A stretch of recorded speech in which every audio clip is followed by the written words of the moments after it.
Bismillahirrahmanirrahim. Assalamu alaikum warahmatullahi wabarakatuh.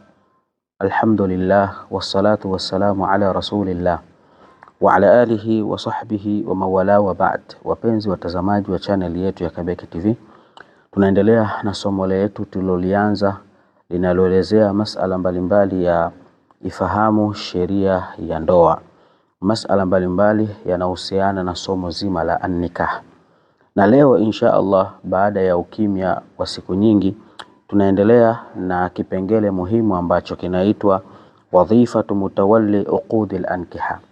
Majukumu ya yule ambaye anapaswa kusimamia jambo zima la ufungishaji wa ndoa. Majukumu yake ni yapi, au ni mambo gani anayotakiwa kuyafanya kabla ya kuelekea tukio kubwa la kufungisha ndoa.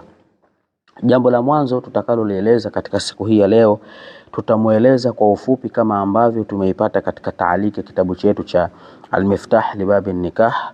Muallif rahimahullahu ta'ala amesema al-khulasa, ufupisho: fa inna mutawalli uqudil ankiha, hakika yule mwenye kusimamia jukumu zima la ufungishwaji wa ndoa, huwa shakhsu alladhi, anamueleza mtu ambaye anayetakiwa kwenda kufungisha ndoa au anatakiwa kusimamia jukumu la ndoa ni mtu gani na mwenye sifa zipi. Alafu hatua ya pili tutakuja kuyaeleza mambo anayotakiwa kuyafanya kabla ya kwenda kufungisha ndoa. Anasema fa inna mutawalli uqudil ankiha, hakika yule mwenye kusimamia jukumu la ufungishaji wa ndoa, huwa shakhsu alladhi, ni yule mtu ambaye yuwallihi sultani, anatawalishwa na anapewa jukumu hilo na yule msimamizi wa Uislamu katika eneo husika. Mathalan, lau katika nchi yetu ya Tanzania kungekuwa na usimamizi wa Uislamu, maana yake yule kiongozi wa Uislamu katika sehemu husika anakuwa na watu mbalimbali amewaweka katika maeneo tofauti tofauti.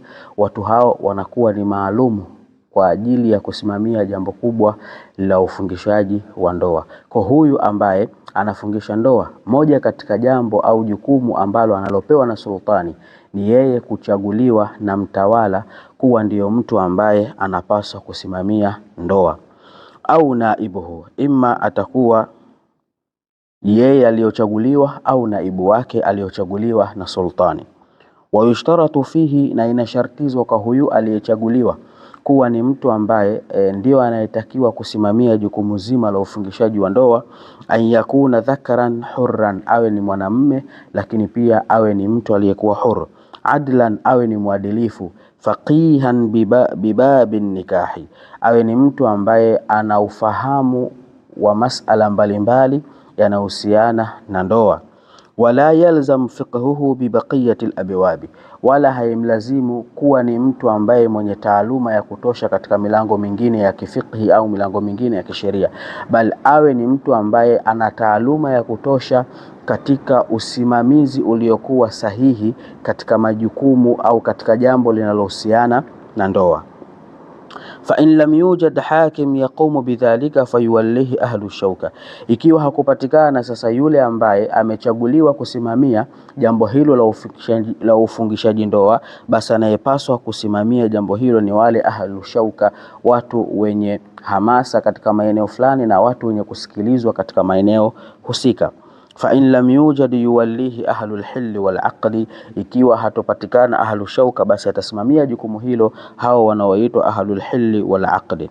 Wala yajuzu tawliyatuhu hatta yukhtabara ala ilmuhu wa siratuhu, wala haijuzu kuchaguliwa mtu maalum wa kusimamia jukumu zima la ufungishaji ndoa, isipokuwa mtu huyo mpaka apewe mitihani mbalimbali ambayo kupitia mitihani hiyo itakuwa imefahamika taaluma yake na ilmu yake katika masala ya dini, lakini pia na tabia zake na mwenendo wake katika jamii husika anayoishi nayo.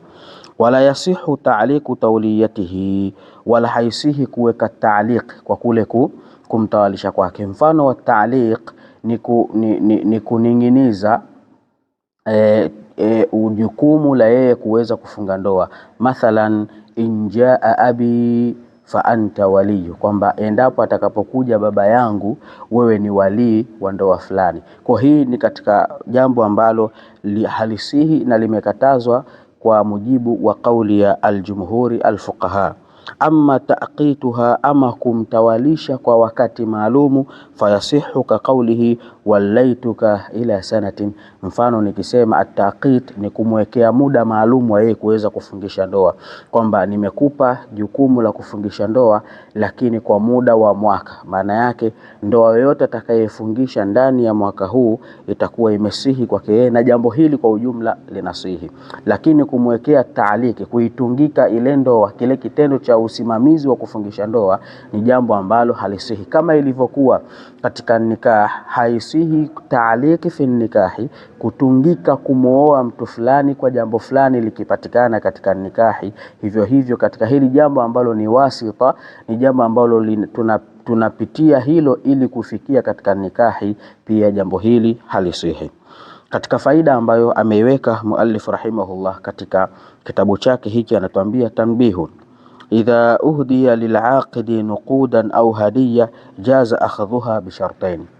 Kuna utaratibu ambao upo, wale wanaofungisha ndoa huwa wanapewa pesa au wanapewa malipo kwa kile kitendo ambacho wanachokifundisha. Hasa katika madhhabi Shafi'i tunafundishwa kwamba hili jambo la kumlipa yule mtu ambaye anasimamia jukumu la ufungishaji ndoa ni jambo ambalo lipo kisheria na linazingatiwa kisheria, lakini kuzingatiwa kwake na kufaa kwake lipaka yapatikane masharti mawili ambayo muallifu rahimahullah ameyataja.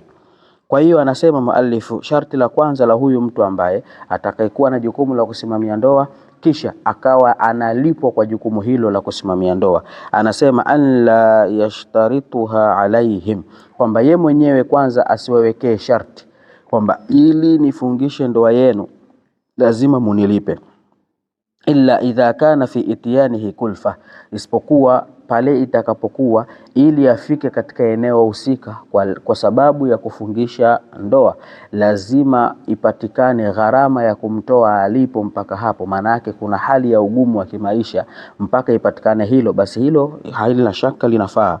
bi an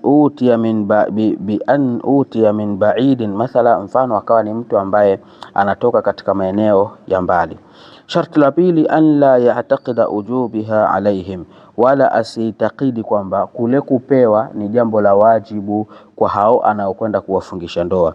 Fa idha akhadhaha bighairi hadhihi shuruti haruma alaihi, kwa atakapochukua malipo pasipo kupatikana masharti haya mawili, basi ni haramu yeye kulipwa katika hilo jambo ambalo analolifanya.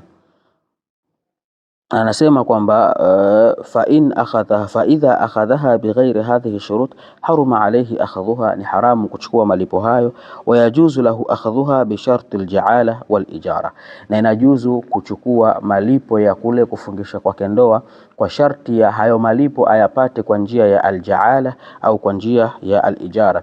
Ni masala ambayo yanaelezwa katika mambo ya muamalati, namna gani ya kuchukua pesa hiyo kwa njia ya jaala na namna gani ataipata pesa hiyo kwa njia ya alijara. Ni kufahamu nini maana ya jaala na nini maana ya ijara. Alijara imeelezwa na wanazuoni katika kuieleza maana yake kisheria kwa taarifu nyingi sana, lakini sisi tunachukua moja katika taarifu fupi ambayo wanazuoni wameeleza nini maana ya ijara. Ni tamliku manfaatin bi'iwadhin, ni kumiliki manfaa ya kitu fulani kwa mbadala wa jambo fulani.